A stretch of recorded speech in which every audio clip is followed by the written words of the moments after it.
Okay, listeners, the level of our dedication. It is 2 p.m. On a Sunday here, Central Time in beautiful New Orleans. Marco's you're at home, Marco, right? Noontime Pacific on a Sunday.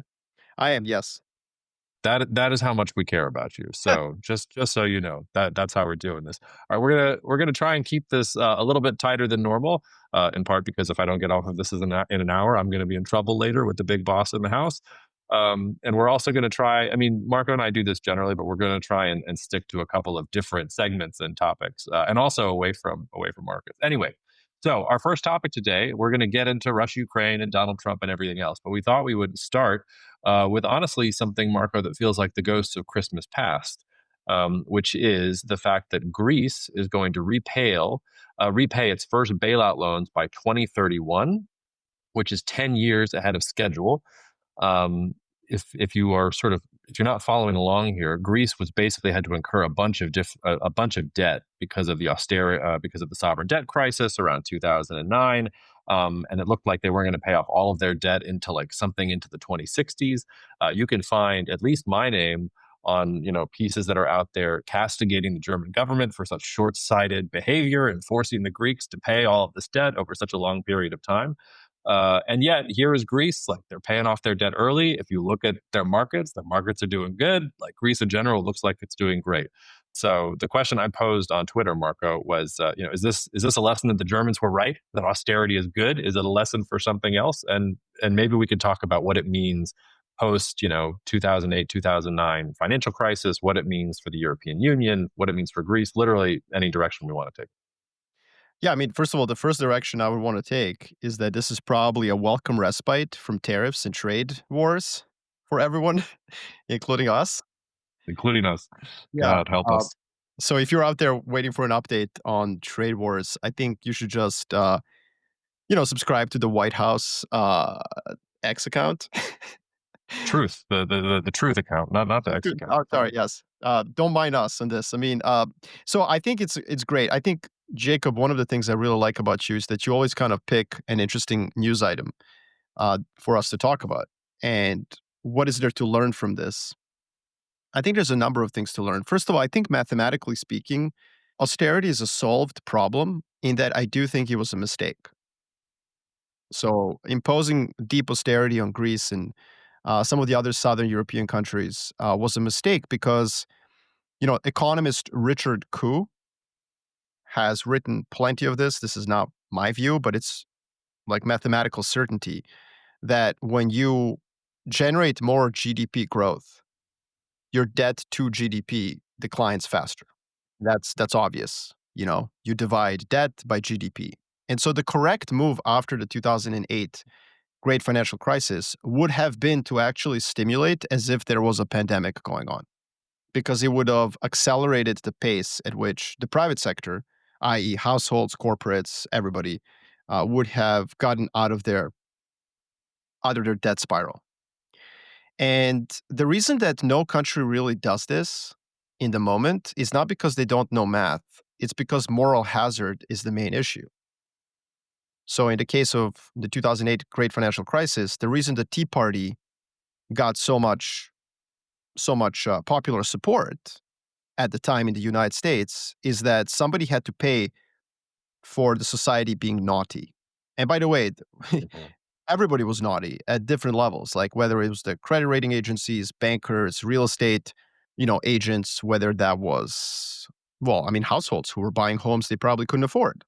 So across the entire level of society, there's suddenly this oh no, we've been naughty. And then everybody becomes sort of like a good Protestant and starts self-flagellating. And that required this belt-tightening obsession, fetish, if you will. The same happened in Europe, where the Germans wanted to impose that austerity on Southern European economies almost as a lesson. If you do this again, here's what happens. And that dragged out. I mean, it's 2025 right now, Jacob. It's 10 years later, and Greece has done well for the past several years, but it could have been done easier, I would argue. So this is where Yanis Varoufakis, who's former finance minister of Greece and now kind of like a podcasting legend,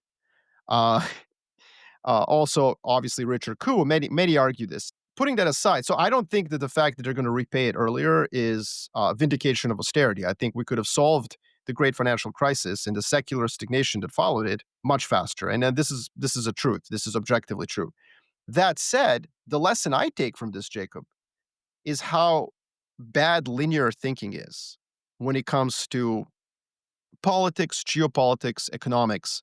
When you get a bunch of nerds who are really comfortable using Excel spreadsheets together, they will almost always make the wrong forecast over a 5 to 10 year period. And with Greece, everybody did. It was like, well, Greece is either a basket case or they made or they're a victim of this terrible thing called the euro area that has prevented them from simply leaving the euro, depreciating the currency, and then they become a land of milk and honey. I mean, Paul Krugman wrote an op-ed about this, which I think is one of the dumbest things I've ever read in my life. Doesn't know what he's talking about. Like only someone who's such a massive nerd that they're staring at Excel spreadsheet all day can say such absolutely idiotic stuff. And there's many reasons why if Greece had depreciated its currency in the midst of being run by a Trotskyite party, by the way, that's what Syriza was or is, there's no way anybody would have invested. Oh, wow, the drachma 2.0 is cheap. Let me sink $10 billion into this country because it's so stable and its currency is cheap. I can't wait to put a factory in Greece being run by Trotskyites. I mean, that's what Paul Krugman was basically saying. The only thing that matters is depreciating your currency, and then you're good. Then you're good. Land of milk and honey, baby. Let's go. Even though Greek honey is sumptuous and incredibly velvety smooth. But look, the point is, the lesson I take from this is that anybody who sits in 2015, it's July 5th, 2015, and the Greeks basically reject the bailout referendum, 62 to 38, I believe. This Mhm. was a very interesting moment. Everybody said, this is it. The Greeks are leaving the euro area. I think the Greek population rejected that referendum almost as kind of like the reason Americans vote for Trump. It was like a proverbial middle finger to the elites. The Greeks got their kicks out, right? They voted no on this referendum, and then Tsipras, the prime minister, basically said, "Okay, well, what do we do now? I'm going to call an election." Syriza splits. A part of Syriza says no to referendum. Let's leave the euro area. They get like 2% of the vote, and then Tsipras, who's really the hero in all of this, it's unfortunate, but he is. He basically takes on the burden. He sacrifices his political career and everything. He wins that election, and effect he effectively implements the bailout and the structural reforms that come with it, even though the referendum didn't pass. He obviously loses the next election, and then the pro-business center-right Kyriakos Mitsotakis comes into power, and Impressed with your Greek names here, Marco. You're just oh, dropping it's a them. Balkan. We're all on some level. All cousins. How about that? We're all cousins. Yeah. It's the Ottomans, man. They knew how to run. We should do, you know what? We should do a podcast just on the Ottomans and how cool they are and how we are all children of the Ottomans out there in that part of the world. I mean, my 23andMe says I'm 0.02% Anatolian, so I come by it honestly. There you go. That is interesting. Yeah. But yeah, so anyways, that's my lesson. My lesson from this is that if you were sitting there on July 5th, 2015, and Greeks rejected the referendum, you were thinking all sorts of bad things. And Greece has been actually one of the economies in the OECD in the Western world that's been on fire. And, obviously it's to their grit and their ability to push through and make a fiscal adjustment that, quite frankly, if the United States of America was ever forced to make a fiscal adjustment of 10% of GDP the way the Greeks were, I am almost certain we would have a civil war in this country. Mhm. The Greeks did it. Very few people actually died in the protests. There was actually very little violence relative to the economic pain they subjected themselves to and were subjected to. And Greece is an absolutely better country right now than it was. Yes, obviously things are not solved. There aren't manufacturing cars, but it's okay. They figured it out. And so to Yeah. me, the lesson of, and I'm so glad you pointed this out, is because so many people extrapolate linearly a current moment into the future. And I think partly the White House and supporters of President Trump do as well. I mean, there's this real narrative out there. The US has incredible consumer market. Everybody needs access to America. They will do whatever it takes to access it. so US can go hard at them. But I think the problem is those things rise and fall, and you have to be very, very careful not to burn bridges and to Mhm. compromise and to use both sticks and carrots in the case of the US. But yeah, I'm so glad you picked this up because people don't talk about Greece enough and they don't talk about how that transformation has been incredible. Well, it's like you joked about how people are tired of tariffs. If you and I had been talking 10 years ago, we would have led off with Grexit, and we both would have said, "Gosh, we are so tired of talking about Grexit." I remember when Grexit was the big thing before Brexit. And to your point about not thinking linearly, I mean, literally, I'm looking at a chart of Greek GDP right now, going back to 2009, and it's a U-shaped. So I guess it's linear if you like count upwards from 2020, but just the graph itself is saying exactly what you say. I think the actual data, I mean, it's a little more ambiguous. So if you look at just straight growth, like the economy is growing at 3% projected for this year, that the Eurozone average is 0.8%. Greece's borrowing costs are below that of Italy. Its banks are going to be fully privatized. Start to go down the list. There are some really nice indicators. It doesn't mean everything looks good. Like Greek government debt to GDP is actually still higher than it was in 2009. Um, Unemployment still well above the European Union average and above 10%. Probably youth unemployment is a lot higher than that. There's a lot of inequality too. It's not like the situation has made all Greeks happy. Like those who are on the lower side probably haven't done particularly well. But I think overall, yes, it is doing better. I was struck by the way you were talking about Cyprus and talking about him as the hero, because I think both for contrarian reasons and just for the sake of interest, I want to take the other side of that because the Greeks like voted in a referendum to say no, we don't want the bailout. Like, and that was at the time like it was okay. So Greece is going to be the first one to exit the European Union.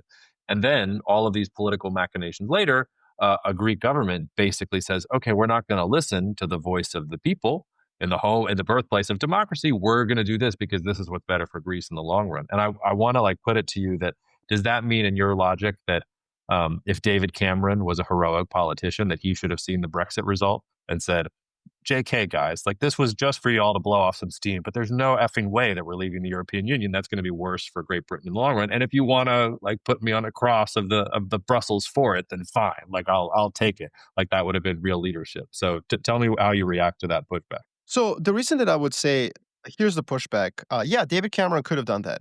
He really could have. But he would have required to do something that Cyprus did. So in July, 5th of July, 2015, the Greeks say no to the referendum. And then on September 20th, 2015, Cyprus wins the subsequent election. And in Mhm. fact, Cyprus and Neo Demokratia, which is the center right party, they basically win, about 60% of the vote. And then some other liberal parties. And it was actually a pretty like robust, move. And that's because there was an important difference between the United Kingdom and Greece. And that important difference is that 60% of Greeks say no to the referendum on structural reforms and more austerity. But at the time, about 75% supported the euro. And so Tsipras goes like, well, what am I supposed to do with this? Again, he could have just said like, well, okay, let's leave the euro. And I'm telling you, Paul Krugman would have been absolutely incredibly wrong because currency depreciation doesn't happen in a vacuum. And investment doesn't follow cheap currency. Like, I don't know, Burkina Faso probably has a very cheap currency. You're not going to put a GM factory in Burkina Faso. I mean, obviously, I'm being facetious here. It's not fair. But the reality is that the Greeks, in a calamity that would have followed their euro exit, there would not have been conditions for investment. Certainly not under a political party that was leaning very left and that had just taken Greece out of the euro. So this would not have been a scenario or a recipe for success. So what Tsipras does is he calls an election. In this election, Syriza splits, and the splinter group wins an extremely small number of seats. So that's something to just keep in mind. Like, Tsipras says, okay, fine, look, like I will go to the election. You tell me what you want. Um, and he wins. He wins quite robustly. I think he improved on his. No, he didn't improve, but not by much. He basically wins the same amount of votes as January of that year. So Greece actually had two elections in 2015, one in January, then the referendum. And that's why he had the mandate, Jacob, to go against the referendum of September. And he implements structural reforms, very painful. And then eventually he loses power because they were so painful. So I would say that he did sacrifice himself for the future that Greece is in today. And David Cameron, I mean, he could have done something similar, no? And that arguably might have been better for the UK in the long Well, run. I mean, his political career was dead anyway. It's not like he's doing much in British politics, but that's a tough question that you're posing to me. But what I would say is that the difference is this.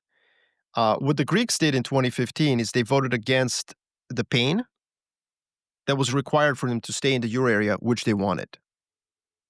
mm, In the United Kingdom, the Brexit referendum was like, do you want to stay? And clearly, the difference between the United Kingdom and Greece is that an overwhelming majority of the Greeks want to stay in the euro and the EU. It was, it was a direct question to the British, to the United Kingdom citizens. It was a direct question: do you want to stay in the EU or not? For the Greeks, it was like, do you want to do the pain in order to stay? And they were like, well, we want to stay, but can we not do the pain? And so Tsipras was like, guys, like, what do you want me to do here? And that's why that election was fair. Again, there was a splinter party from Syriza that was Syriza, but without the pain.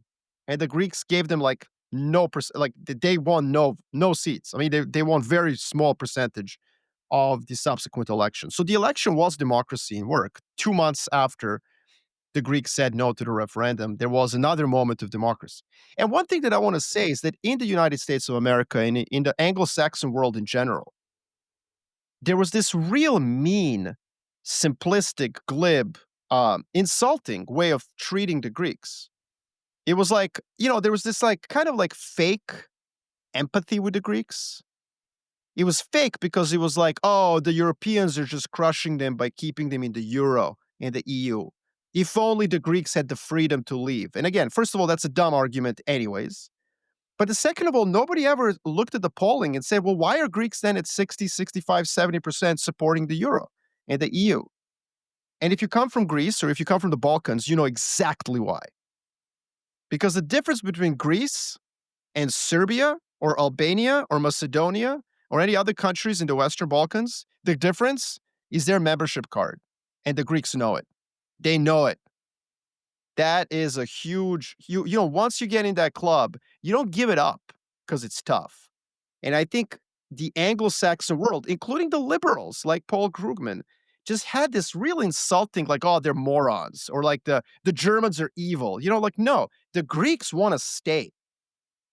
But they were, they kind of overspent, so they need to adjust a little bit. They need to give a little, the Germans need to give a little. By the way, my favorite thing, Jacob, before I shut up on this, because I really like this. This kind of made my career, the euro area crisis. I I had know. My first impression of you when I was an intern at Stratford was listening to you thunder away in like 3 different languages on your phone in Stratford, like talking about this. well, So also it brings it back was good because, memories. like the Anglo-Saxon finance bros were like, this is going to fall apart, and I was like, well, you're an idiot because the math doesn't matter. No, no, Marko, you don't understand math. Facts. I don't, but math doesn't matter. Math is irrelevant. Countries, societies, cultures go through extreme pain sometimes that is mathematically logical, but geopolitically and politically logical. And for the Greeks, what are they without the EU? They are a country of 10 million with incredible history and food and culture and all that. That's awesome.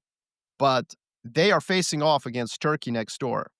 They are at the tip of a peninsula with a lot of crazy people, you know?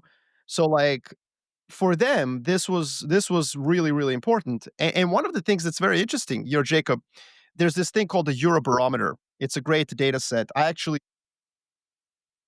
believe I was the first to use it in finance. And because I was basically doing silly political science beforehand. Anyways, Eurobarometer shows the Greek support for the euro was the highest during the crisis, the highest. Mm. And again, everybody just ignored that. It was like, no, no, no, it's fake. They don't know better. Like Paul Krugman, know better than the Greeks. What's good for them? Okay, bro, thanks. So, anyways, do you know when it was the lowest? The support for the euro, a European institution, was the lowest in Greece in 2004. Hmm. Now let's see if we could dip back into our other knowledge realm. What happened in 2004 in Greece? 2004. I don't know what happened in 2004 in Greece. They hosted the I'm not gonna Olympics, lie. Oh, they hosted the Olympics. Okay. right? 2004 was Greece. But more importantly, the greatest sporting upset, I believe, in history of mankind happened in 2004. I don't know what happened in 2004. I feel bad that I'm missing The it. Greeks won the most competitive international sporting tournament, the most competitive. No other tournament is as competitive as Euro Football Championship, the UEFA European Cup. Nothing's more competitive than this. Like World Cup in soccer is a joke. You've got like Guatemala showing up. You know what I mean? Like the Euro is just like everyone in that tournament. Now they've expanded it, because of the money, but like 2004, if you're qualified for the Euro, you're one of the best teams in the world. And they somehow magically won it. So my joke was always to clients like, look, the Greeks want to be in the Euro and the EU because they're insecure. But when the Greeks are riding high, they're like, we don't need Europe. Europe needs us. Maybe you guys joined the drachma. So it was just funny because, like, in 2004, the support for euro as a currency dipped below 50% in Greece, and then it skyrockets as the crisis begins, which tells you everything. It's a security blanket. It's a geopolitical integration moment. And if you understand Greece, if you understand their history, including the civil war, the communists, the rule of the colonels, Cyprus, Turkey, if you understand those things, you step back and say, hey, man, let the Greeks decide for themselves, maybe, and stop writing op eds in New York Times. Mic drop. Let's go. Mic drop. Last question on this before we leave, to make it a little more future gazing. Um, and by the way, I think at the tip of a peninsula with a bunch of crazy people. I think that's our podcast title for today. So good job. So do you think that the example of Greece, like our last lesson from it, is it that none of these Central Eastern European Balkan countries will ever leave the EU once they get in? I'm thinking specifically of Hungary right now, which is sort of a similar dynamic. You have a government that is going after Europe, but the population loves Europe. Poland is the same. Poland had a Eurosceptic government for years, but Poland was one of the most Europhilic countries in the entire bloc, like 80 to 90%. Is it just we're not going to see any countries leave the EU because there's no other UK analog, or do you think there is still a chance that, like, there could be other exits from the bloc? I mean, look, Viktor Orban, God bless him, he's like, the man, the myth, the legend, also semi-professional soccer player, God bless him.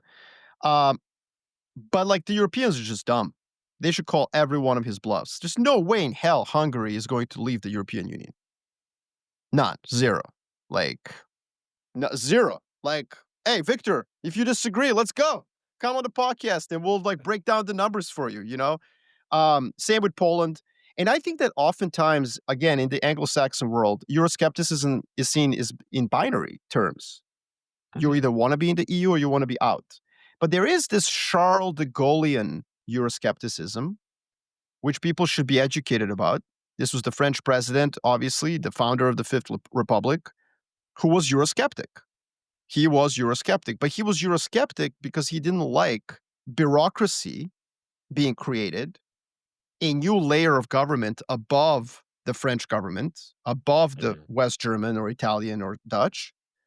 He believed in integration of Europe because he, by the way, did not like the Americans, thought the Americans would backstab the Europeans at first moment's notice, right? So that was his view. So he was pro integration, but he did not want that integration to be manifested and controlled by bureaucrats in Brussels. So like when you say that Poles had a Eurosceptic government, we have to be like careful because when somebody listens to that in America, they're like, Poles don't like the EU.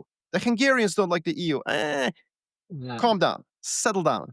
That's not what it means. It means they don't like bureaucrats in Brussels making decisions on behalf of Hungary.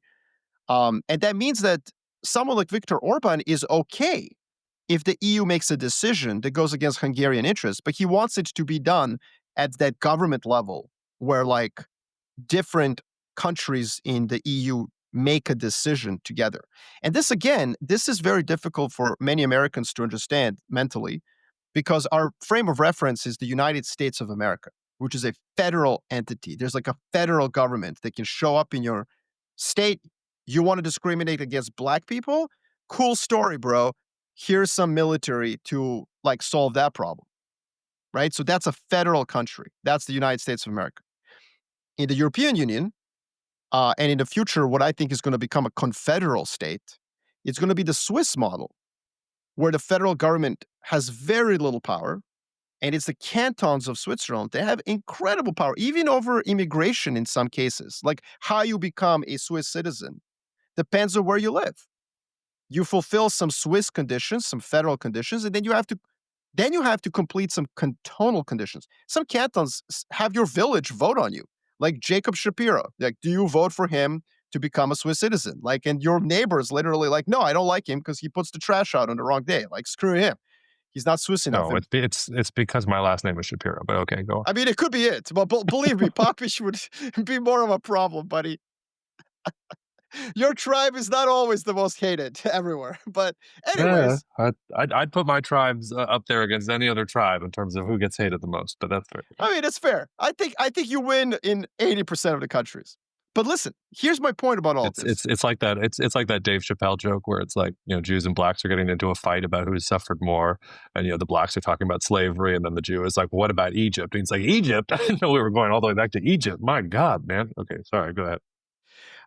We should slice that into the conversation because Chappelle is the best. But yeah, so I think that that is the future, and in that future, I think that we just need to understand you can be Eurosceptic and still want to be in the EU. We kind of went on a tangent, which included like Exodus. Well, yeah, I mean that's why people come to the cousins. Also, like I said, like my one of my first memories as a geopolitical analyst is listening to you thunder away to all those finance bros on the phone late in the Stratfor office. So I knew that you wanted to cook on this. But listen, Let's move us. can No, I go just say one go thing? ahead. Yeah, last word to you. Last word, since you were talking about cooking, our good friend Jay Reinfrank, I remember, was my intern at the time. Shout out to another cousin. And I remember my first ever conference call with in the financial world. It's 2010, 2000. I think it's late 2010. And shout out to Mike Mayo, the famous bank analyst. He actually he said, "Hey Marco, can you talk to our clients?" So I'm on the conference call, and I think the great Mike Mayo says to me, "Marco, what's the probability you assign to the euro area collapsing?" And this is before I was like versed in probabilities. I mean, first of all, Yeah. I'm like 28 years old at this point. I don't know what the heck is going on. I have 7 degrees in political science, which is like 7 too many. And I'm sitting there and I put the mute button and I look at our friend Jay and I shrug my shoulders like, what do I say? And he goes like this, five, five, you know, say five, Marco. That's your view. Like that's what your view means mathematically. And I'm like, huh, interesting. So I unmute myself and I go 0.5. My best story along those lines is the first call I did with a hedge fund or financial group at Stratfor. I was a Middle East guy at Stratfor, and so this is when like Syria was still relevant from an investment perspective, from an emerging market perspective, and they got somebody on the phone who wanted to talk about the very initial stages of the Syrian civil war breaking out, and they had me and another senior analyst on because they didn't trust me quite yet. But I was going to do like a lead off briefing, and then the senior analyst was going to say some stuff, and then it was going to come back to me for some nitty gritty, and then we were going to have questions and answers. So I got about 3 minutes into my carefully prepped presentation, and the guy on the other side of the line goes, "Oh, sorry, stop, hold on. Who is this Bashar Assad person you keep referencing?" And I did exactly what you did. I muted the thing and looked at the senior analyst, and he was like, "Well, tell him." And I like unmuted, and I went, "Bashar Assad is the president of Syria." And for the next 60 minutes, I just got questions that you could have Googled, like that I didn't even need my Middle Eastern Studies degree in Cornell to answer. And that was what went for knowledge in the financial community at that time. Let's move on. You and I both wanted to talk about India this week for different stories. You sent me the story about India basically saying it's going to restrict market access to the Chinese EV maker BYD. It is trying to court instead investments from Tesla.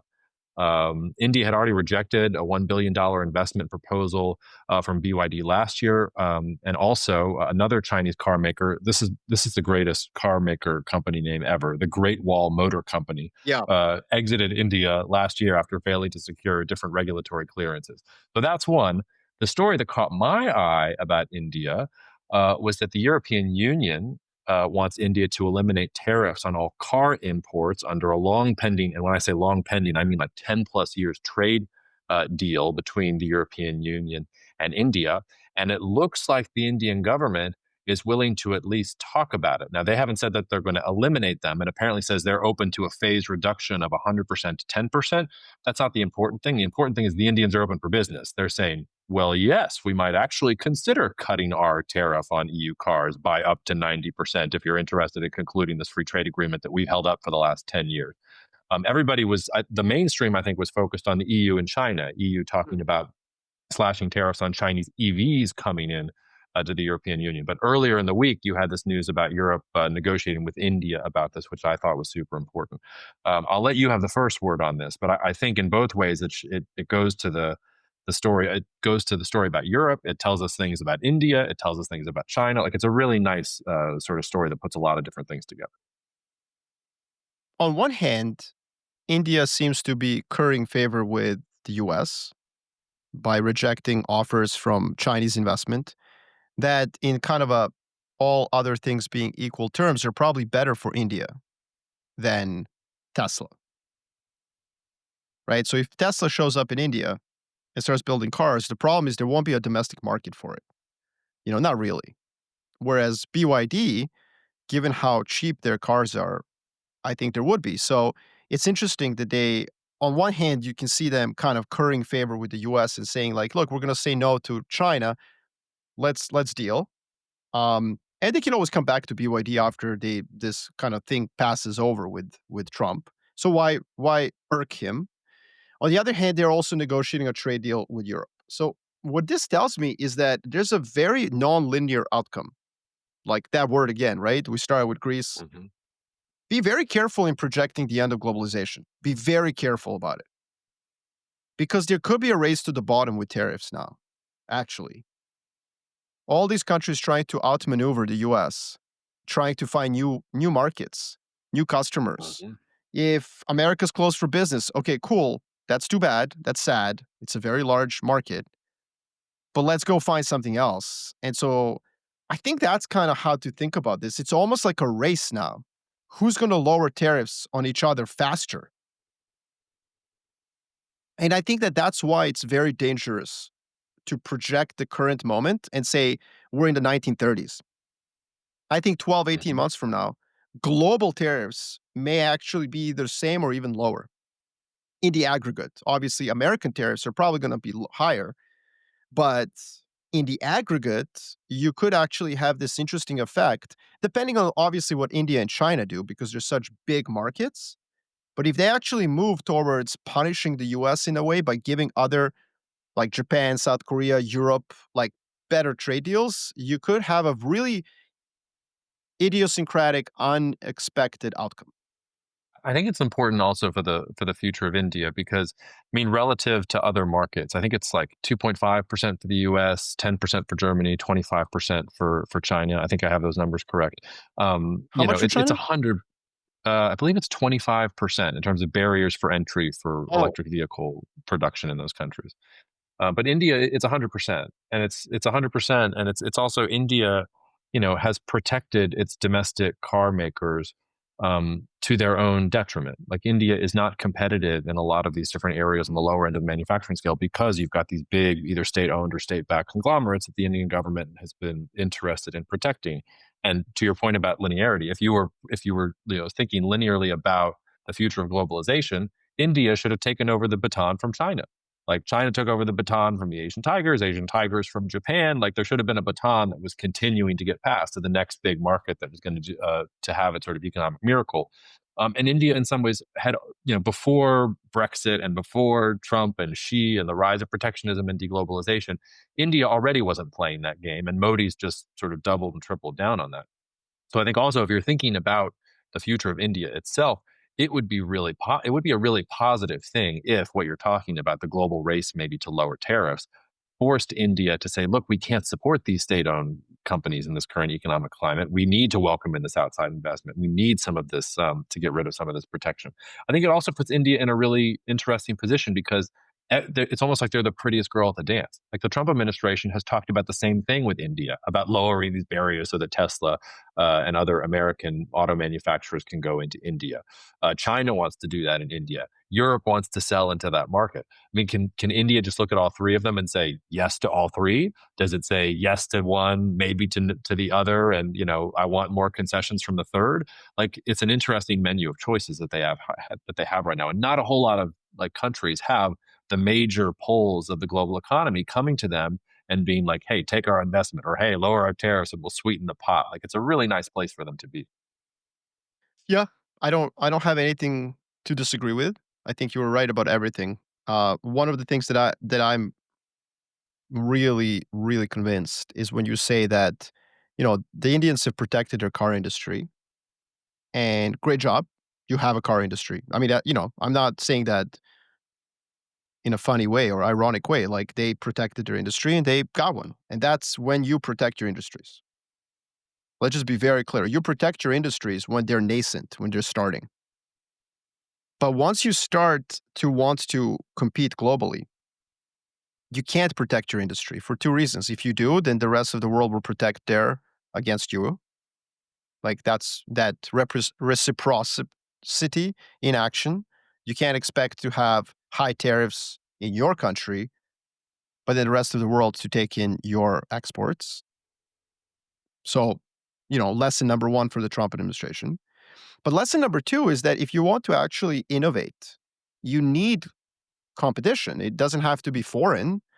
It can be domestic. But like the reality is, if India doesn't open up its domestic market to foreign EV imports and car imports, their cars are going to continue to be substandard. They're not just going to like Indian car companies are not going to innovate and become awesome unless they have competition from abroad. And by the way, Chinese car companies became awesome because domestic market in China was dominated by Germans. Dominated. Volkswagen, Audi, Mhm. also bizarrely Buick.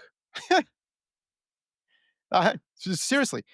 But China relatively opened up its domestic market to foreign cars. And so in order for BYD to get to where it is today, it needed to prove to the Chinese customers who became quite sophisticated when it came to cars that you might want to drive a BYD instead of an Audi. I mean, that's a high hurdle to clear. That is now what's happening in India. And if the United States of America were to regress and become more like India, I mean, our cars would be like undrivable in 10 years. I truly believe that. It's not going to look good. It's going to be like the 1970s where there's like an oil shock and Americans are sitting here driving essentially boats, flotation devices and four tires.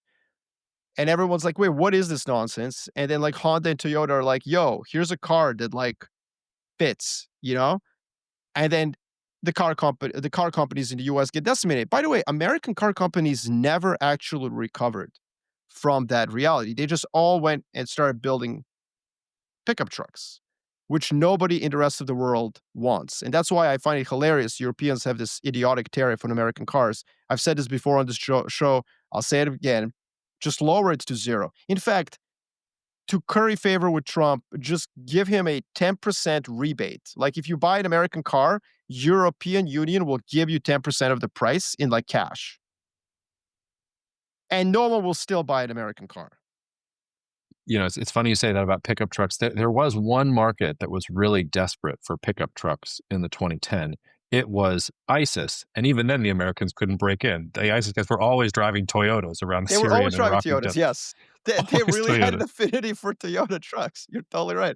I mean, you would think an Uh, F-150 would have been a good thing to like add a 50 caliber machine gun on top, but no, they it's chose Toyota. there's just a little too much freedom in the thrust, It Marco. comes It's back. just it's just I think it comes back to parallel parking, Jacob. Or navigating the souks of Damascus. Like it's just of Mosul. Like you just need a smaller pickup truck. You don't need a turn ratio. But look, the point of all of this is that tariffs are not a bad thing. Okay, so like let's defend the Trump position. Let's defend and not the Trump position. By the way, this used to be the Democratic Party position in the past. Like tariffs have a purpose. there's certain national security. Like, for example, steel tariffs are pretty stupid, but I get it. Like, you don't want to not have a single steel mill in the country. That's like idiotic, right? Like, what if Mhm. there is World War III? Like, somebody has to make steel. So, Yeah, and that one steel mill will really help us defeat the Chinese, who have made more steel in like the last 10 years than the well, British that's Empire fine. did in its entire Fine. history. But anyway, yes, go No, ahead. no, no. But okay, okay, fine. But then that's just. But what you're arguing for is huge tariffs on steel. And again, I'm okay with that. Like, I get it. Like, there's certain national security things out there where you have to, just bite the bullet and have some inefficiency. Okay, that's number one. Number two, nascent industries. Like nascent industries make sense. Even in an advanced economy, you can say like, well, yeah, but we don't know how to make X, so we want to get to it. The problem is, and this isn't benevolence. This isn't because you want to be nice to the rest of the world. It's just that once you get to the point where you're kind of good at that, like widget that you wanted to help through tariffs, you have to then invite foreign competition. You have to. China did not become awesome at EVs just because of state aid. Like, relax, people. Okay, yes, they gave a lot of state aid, but they also became awesome at EVs because Chinese consumers were obsessed with Audis. If you did not roll around in an Audi in China, you were a pleb. And if you didn't, you rolled around in a VW or a Buick. Like, that was China in the early 2000s. And if you drove a Chinese car in China, you were a peasant. Like, peasant. And that created this competitive incentive for the Chinese car companies to actually become good. And let me say this with great deal of certainty. State aid alone would not have turned BYD, Geely, Chery, all these others into what they are today. It would not have turned them. It would have, the Chinese would have just taken the money from the government and turned out shit cars. If it Yeah. wasn't for the fact that domestically you could have walked into an Audi dealership, walked her out with a Q5 and looked like a baller. And so BYD had to do something to compete with that German car industry that was dominating their domestic market. And I think that that's where the Trump administration hopefully understands that, yes, fine, maybe we can use tariffs to boost semiconductor industry, for example, in the US. Let's bring some, like you need some fabs, you need some steel mills. Okay, cool. Well done. But you cannot use tariffs to protect things where America is already like, has like airplanes, cars. That'd be a bad idea because then what we're going to end up doing is just building stuff that Americans want. And that stuff will not be competitive in the rest of the world. I wonder if, sort of last thing on this is, if you're looking at this from New Delhi's perspective, and you talk about the U.S. coming to you and the EU coming to you and China coming to you. I wonder if India's perspective here is, sure, Tesla can come in. They're not going to drive our auto industry under. American cars suck. Like any American auto company, come to town. Europe, you know what? Wealthy Indians would really like to drive the Mercedes Benz around. So we should probably allow them to buy the Mercedes Benz and curry some goodwill. China, stay the fuck away, BYD. We don't want you anywhere near our car companies right now. We are nowhere near ready. Like maybe in 10 years we can talk, but let's just solve the border deal. And in the meantime, like we still have some work to do showing Tesla that even an India auto company can outcompete. But you know what I would do if I was Modi? I think he will do this after this tempest passes. I think he eventually brings by BYD and just forces them to do JVs. And that's, by the way, I think the correct move. That's what the Chinese did.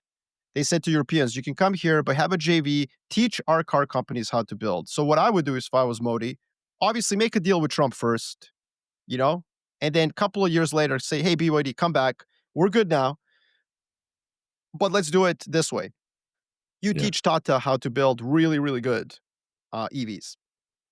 There is some stuff going on with Russia Ukraine that maybe we should talk about. So let's dive into that next. The war continues. The big news of the last week, or at least the big news that I could find, and maybe you have a different one, is that the U.S. Special Envoy basically went and talked to a Russian envoy and conveyed a proposal to Donald Trump that said that Ukraine would have to give over sovereignty of the four regions that Russia has tried to take from Ukraine in order to end the war. That would get us started for going towards ending the war, and that has created, lots of consternation in Ukraine itself. there's also, I mean, continuing bombardment of Kyiv. I think there was a big bombing on Palm Sunday. Is it Palm Sunday today? I don't know. The Jews shouldn't be commenting on the day of Christian holidays on the podcast. But where are you at when it comes to where we are with Russia Ukraine? Because I confess I have not followed this that closely in the last couple of weeks. I mean, I think it's very simple. This has been my view for the past, I think, 2 years probably. The problem for Putin is political domestically.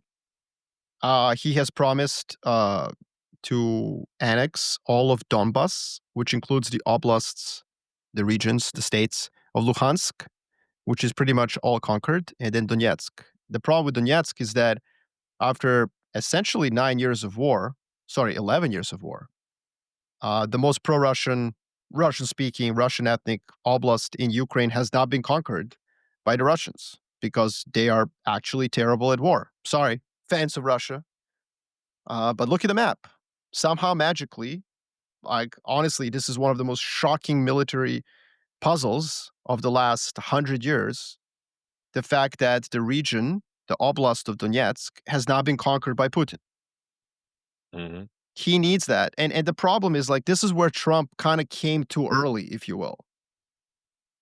Donald Trump doesn't give up fuck about Donetsk. You know what I mean? He's like, what? Done what? You know, like he just is like, dude, just end the war. And Putin is like, well, there's this like little sliver here that I really need in order for Donbas to be incorporated into Russia in its entirety. And if I Yeah, but don't, it's not just a little sliver though, because if it was just Donetsk, this would probably be over. It's that he also is saying, I want Zaporizhia and I want Kherson, well, and that's because he's then I negotiating. will start talking. Oh, No, you think but he's just negotiating? yeah, one of the things about Russia, which is very interesting, is that, as Russian governance has gotten very bad under Putin, they're still very legalistic. So, like, for example, like, you know, Russians would show up and like steal your company, but they would have like a court order from like the customs judge. I'd be like, oh, look, there's a seal. There's like four dudes with upturned leather collars in the back, like ready to beat the crap out of you. But the guy stealing your company is like, no, no, no. Like what? Like there's a court order. What? Like it's not me. It's the tax authorities. You didn't pay your taxes. So that's how the Russians operate, and they're very, very like it's almost OCD level, like of like obsession with legal issues. And so when the Duma actually annexed these territories way back, I think it was 2022, like after the invasion, maybe even early 23, when the Duma actually annexed them, Crimea and Donbas were annexed in their entirety. But if I remember Mhm. correctly, Kherson and Zaporizhia, there was like a provision that the borders were unclear and that the people who live in these territories would eventually have an opportunity through a referendum to decide like how they're annexed by Russia. So what this tells us is that there's a different hierarchy politically. Crimea is Russia. End of story, done. Russians don't want to talk about it. Donbas is a newly acquired territory of Russia. Zaporizhia, Kherson are kind of like more ambivalent. And so what I would say, Jacob, is that Putin's aiming high, but he really wants the last part of Donetsk. Yeah. The other thing I should have said in the intro to this is, the Germans announced a bunch of military aid, a bunch of new military aid for Ukraine. I'm trying to get the exact number here while we're fiddling around. I mean, hundreds of billions, basically. And the British also announced, not.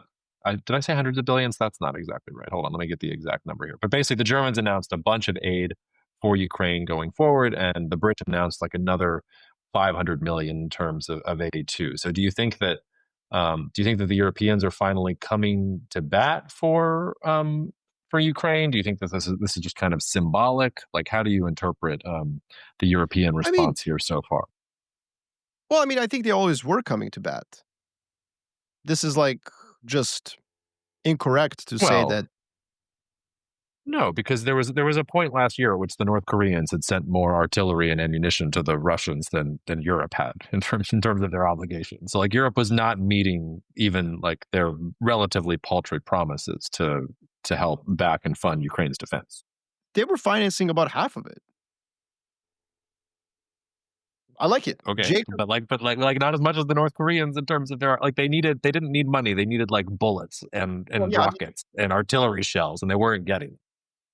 Obviously, artillery shells is difficult because Europe hasn't had a war in 70 years, so they have to ramp all this up. But in terms of sophisticated military transfers, Europe was sending them to the extent that they had them. The F-16s, the main battle tanks, those were all Europeans, uh, not American. For the most part, they were transferred from European stockpiles. But like it's funny. Your point is kind of like the MAGA point, right? Europe hasn't given enough, but like in terms of the dollars, it is actually pretty close between Europe and the US. So I'm not surprised that they're ramping this up. By the way, this is a fiscal stimulus for Germany. I'm pretty sure, Yes, right? Right? Like, I mean, it's not like Germany is going to go and buy American stuff. They're going to like pay themselves effectively. Like, oh yeah, we're going to help Ukraine by paying our own companies. I'm not well, yeah, surprised. yeah, but Volkswagen has to pivot now once again from making cars to making tanks. Like this is where we are in Well, 2025. they've done that before. Yes, yes, they have. But Let's look, hope they don't complete I the rest of the journey. going back to your initial point, which is really important, it is all about domestic politics in Russia right now. How does Putin end the war? He needs Donbas in its entirety, I think. I think he will be willing to compromise. And just to be clear, for those of you looking at the map, I'm not saying he's going to like give up his conquest in Zaporizhia and Kherson. I'm saying he's actually I think they're lower on the hierarchy, so he's okay with what he has right now. But I think he needs that last bit, not because I think he needs it. You know what I mean? I think because domestically, I think it's going to be difficult to not deliver after 3 years, after 4 years of, no, 3 years of this war and hundreds of thousands of dead Russians. Like, if you don't come with all of Donbas, you know, that's politically a I problem. think I think the Ukrainians would do that at this point. Maybe not. Maybe I'm misreading Zelensky. If that's all that he really wants, I think this can be a done deal. Well, yeah. Well, I mean, I guess we will find out. I guess we I will. do think that's all he really wants. All right. Last but not least, and the wife clock is ticking here. So, um, we should talk a little bit about President Trump and his tariffs. As we were going into the weekend, there was this escalation with China. I forget how high the percent got.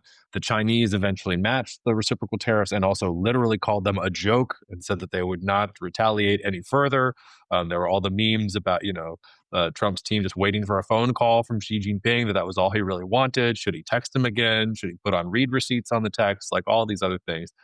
In a Friday news dump, basically, the Trump administration, well, I don't know how you want to characterize this. I would characterize this as basically saying, JK, they exempted a bunch of different products from the tariffs with China, including everything from chips to data processing machines and memory devices and smartphones and transistors and just all the stuff that actually mattered are now exempted from tariffs going forward, at least. Also, NVIDIA apparently is now allowed to sell some of their chips into China that they weren't allowed to sell before. I mean, it looks like a big walk back of everything. So we get to the end of liberation, week and a half? And it's like, okay, like we've canceled most of the rest of the world. The China stuff, we've got the 125%, except the stuff that matters. The only real move here is, okay, like the increase in 10% tariffs across the board, which is not nothing, but it's not what we were talking about even in the beginning of the week. So where are you at? I'm sure by the time this post, this will be obsolete. We'll have some new slew of things that are happening, to your point. So No, where are you at with no, tariffs? no, no, no. This is look, on April 2nd, on Liberation Day, I think there were two like extremes, and one of them was that US really wanted to go back to 1901 and like McKinley. I call it neo-McKinleyism. These tariffs are all Love here it. to stay. Neo-McKinleyism means that like US wants to put tariffs on penguins. Lesotho should have 50% tariffs, even though the reason they have a trade surplus is because they're too poor to buy anything America makes. Like, you're sitting there and you're like, wow, what? And now it's over. 11 days later, it is clear as day that Trump is negotiating. He is 100% negotiating. Everything's up for negotiations. He wants 90 deals in 90 days. And it's funny because you have these kind of like nerds, right? Writing op-eds saying that's impossible. Let me tell you how long it takes to do a deal. Like you and I were discussing, EU India deals negotiate for 10 years. And to me, I'm like, no, I'm taking the other side of that bet. Trump is going to do it. And the fact that he's going to do it means those deals are going to be like vacuous. You know what I mean? Like, well, not vacuous. I mean, they're going to be marginally positive for America, as all his deals are. They're not negative for the US. They're marginally positive. But he starts off by asking for the moon and he gets to go to the roof of his house. Like, that is what always happens. And I think that now we have a body of evidence over the last 11 days that shows that this is definitely true. Like, he will just negotiate a bunch of deals, side deals. EU is going to lower those tariffs on American cars to zero. He's going to say, look, and by the way, here objectively is correct. I'm the only president who has been able to lower European tariffs on cars to zero. I mean, not wrong. Like, right? Like, objectively, that's true. You also like did all this other stuff that in order to get that, lots of uncertainty, a lot of volatility, like, obviously. And but I think that it's clear now with all the walkbacks, Jacob, that this is no longer a debate to me. So even if we have a recession, I just think the market's going to look through it. No one's going to care. It's going to be temporary. It's going to be like 2 quarters of bad stuff. People are going to lose their jobs here, there, and other as like capex slows down. By the end of the year, the uncertainty is going to be over because he's going to make 90 deals in 90 days. Yes, he will. And now someone out there who actually did trade deals is going to light themselves on fire and say Marko Papic doesn't know what he's talking about. And I'm like, no, bro, you don't know what you're talking about because you work for like establishment presidents who are actually trying to like get a deal done properly. Trump is just going to take whatever he gets and be like, boom, I did it. And what's very dangerous for people is to think that he is not going to declare victory. President Trump has a unique, I think, ability to declare victory whenever he wants, and his supporters are just going to be like, yeah, that was the greatest thing ever. Well done. And, someone's going to write an op-ed in New York Times and say, like, this was all stupid. By the way, one interesting thing that I want to call out liberals for, President Trump putting tariffs on penguins, yes, that is, legitimately dumb. Let's move on. The problem with liberals is that once he concludes these deals in 90 days, they're going to then come out and say like, well, what was that all about? And then I'm going to just call them out and be like, what do you actually want? Do you want a sustainable trade war? Like, do you want the US to have a sustainable trade war with China and the rest of the world? Is that what you wanted? So like, why not let Trump just do whatever he wants? Like, give him the 90 trade deals in 90 days. Like, what is that not the optimal solution here? It's almost there are people out there that want the world to burn just so they can then say that Donald Trump burned it. And those people, honestly, like they're worse than both the super extreme liberals or super extreme MAGA people. They just hate Trump so much that they want a huge trade war that they can then pin on him. And in other words, they'll be pissy when he concludes these 90 trade deals in 90 days. They'll be like, well, these are dead, like good. You didn't actually change anything. It's like, who cares? Let the man have his TV moment. Can we please move on so that we can do other things? Well, let me speak for the libs then. Okay, fine. Does that mean you think that nothing actually happened in these last however many days? That everything is just going to go back to the way that it was, and that the initial signs of capital outflows from the United States and the surge in the euro and the declining treasury yields and everything else, that's not going to have like a tangible impact on the United States? Like, it seems to me, at least what I've been saying from the very beginning is, oh, and by the way, like, we shouldn't make fun of the nerds too much. You just talked about neo-McKinleyism, so like let's just like pump the brakes a little on going after the nerds because we're obviously in the nerd class here. But Yeah, but qualitative. like, We're qualitative. yeah, okay, quality. Okay, keep telling yourself that at night so you can go to sleep better. But just to say that, like, strategically, what President Trump is doing, yes, I don't know that I agree with it. I get it. I can make a very, very strong argument that it's the correct thing to do, especially for things like semiconductor, steel, pharmaceuticals, chips, like all these other things. Like, yes, 100%, yes, totally makes sense.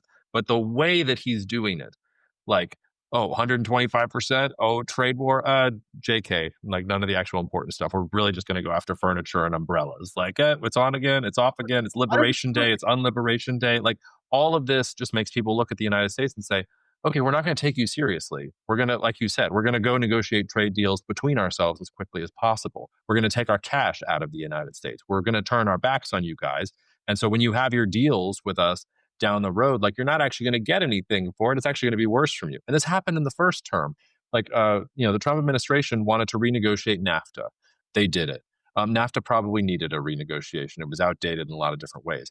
But the way that the Trump administration did it was incompetent.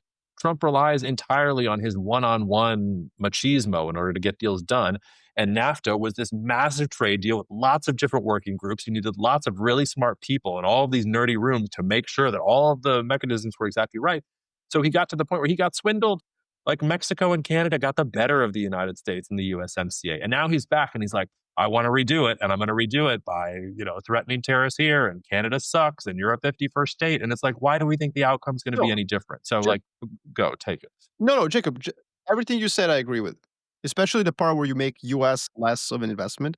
All I'm saying this, all I'm saying that I hate that when liberals accuse Trump of like not being Trump enough. And what I mean by that is like when he walks back from the trade war, the criticism is going to be like, well, what was this all about? Like, why are you walking back? And you already see that, like on CNN.com. It's like, and it's like, what do you want? Don't you want him to walk back the Liberation Day? Is that not a positive? Yes, damage has been done. Your point is damage has been done.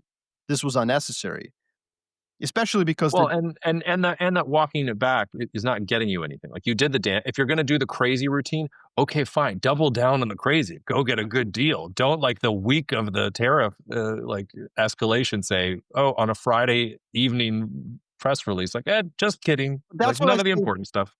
So what I'm saying is that's disingenuous, right? Because like the pain that would come with these strategies is, I think, extreme. And so walking back is the correct thing to do, especially because he is going to get some deals. They're going to be marginally positive. They're going to be marginally positive, but they're still going to be objectively positive for the US. Like a new NAFTA deal was not a bad thing. And, I mean, like, yes, you're right. Canada and Mexico got a lot of stuff into that deal, especially Canada with labor provisions.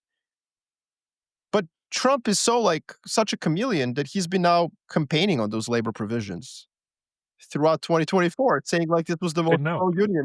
most pro-union deal ever. And it's like, yeah, but like Canada got those in. Anyways, look, all I'm saying is this.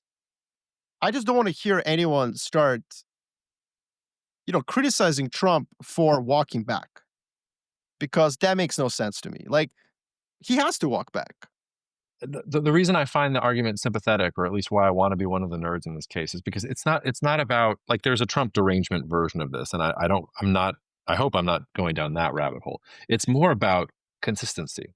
Like if you want to do this, do it and see what you can get. If you don't want to do it, fine, don't do it. But this like I'm going to do it but not do it at the same time, like crazy man routine, it seems to me is not going to further any of the objectives. Like we're not going to get the benefits of the prior time, and we're not going to get the benefits that you're talking about that are going Well, to we'll see. accrue by being this tough. We're just going to not be taken seriously anymore. Look, I guess we'll see. And I would say that this argument that a lot of people use from game theory, like in repeated games, your reputation matters. I think we talked about this before. And my counter Yeah. to that is like, yeah, but not when you're dealing with a very powerful actor. So I still think that US will get, even with the walkback over the last 11 days, I think the US was still going to get pretty decent deals. Monumental deals like that reshape and restructure the world? No. But I think there'll be pretty decent deals that he can hang his hat on that will objectively be positive for the US. That said, that's a very narrow way to define victory. I would say the broader picture that this has caused outflow of US assets is absolutely correct. But I would say a couple of things on that. We don't have time really to go into that. I think there's a fiscal story behind that. I think US assets were going to go down anyways. But like if the US dollar has fallen 30% in 12 months, which I think it will, one of the things that comes out of that is that there's your tariff, you know? It's just a more gentlemanly tariff.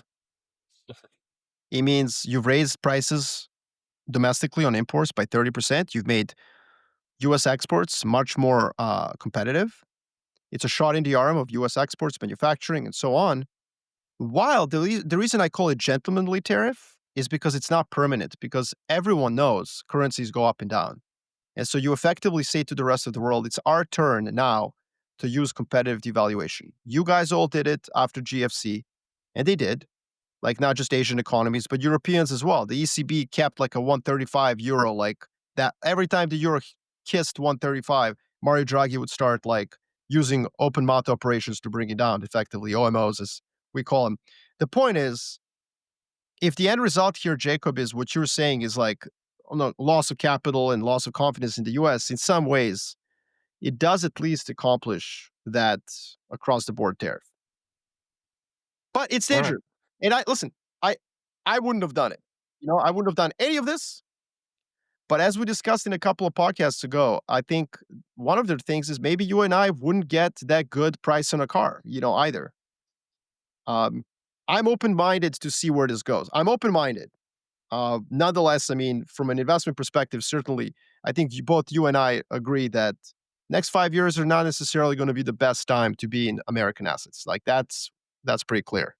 I mean, to your point about the art of the deal, I don't like Henry Kissinger that much, but in one of his books, he wrote a sort of perspective on Hafiz al-Assad. The second time we've got an Assad reference here on the podcast, but this is Daddy Assad, like the big bad, not the sort of optometrist bad that Bashar is. And Kissinger said that Hafiz al-Assad was the greatest negotiator he ever saw. And I'm paraphrasing here, but it was basically because most good people, they'll get to the the edge of the cliff and they'll threaten to jump off until you make a deal with them. And he said Hafiz al-Assad would literally sprint as fast as he could off of the cliff, supremely confident that he would be able to grab a shrub somewhere on the way down before when you cried uncle, and you would make the deal. So maybe you're right. Like maybe it is this kind of art of the deal sort of thing. But I just think if we're thinking about geopolitics, there's the objectives of the strategy, however narrowly defined, and then there is the place of the United States in the world.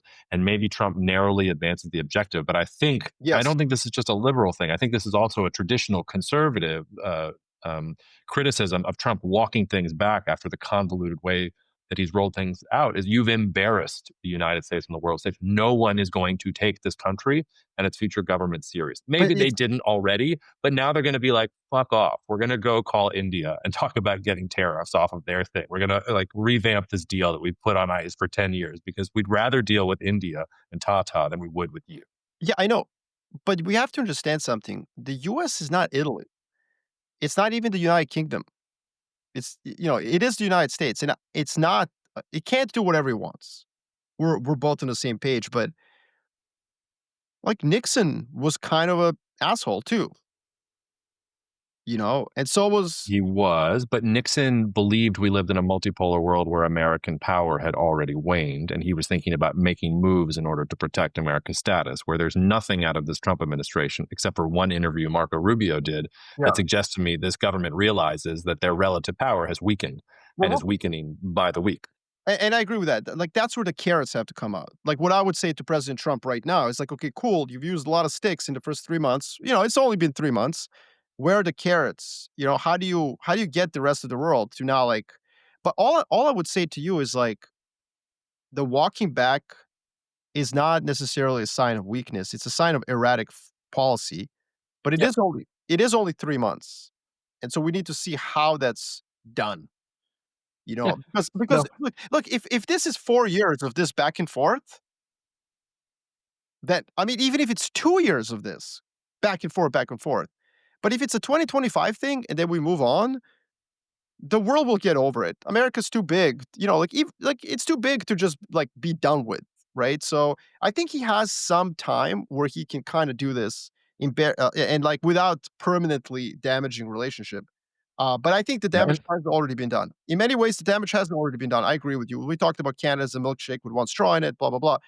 But like, yeah, I think that he has the time and the space to get out of this, and no one's gonna really have a problem with that. But he's got to start Yeah. doing it soon. Well, and I take your point. I'm thinking about it more. I take your point about the criticism that people will make about him stepping back. It actually reminds me, now that I'm thinking about it, a little bit of, Obama's red line on Syria, where he said if chemical weapons are used, the United States is going to intervene. And then, chemical weapons were used. And he he went white. He decided not to intervene. And he got a lot of criticism from the right, from the conservatives at the time. A lot of people ascribed Vladimir Putin's moves in the Middle East and some of the things that he did to interpreting Obama's moves as weakness. And I remember saying what you were saying actually just now at the time, like, what, you wanted him to start a land war in Syria? Like, we already saw this with Iraq. Like, it was a mistake to say the red line thing. It would have been a quadruple mistake to go in and say, okay, just because we said we're going to enforce a red line, we're going to crop dust like all of Syria with every single bomb that we have in the arsenal. The difference here, though, I think, is Obama realized he made a mistake and he walked it back and he took his licks. And you said that, I think you said the exact important thing about erratic behavior. If this is just, okay, Trump did it, he did his thing, now he's going to walk it back, we're going to have negotiation, great.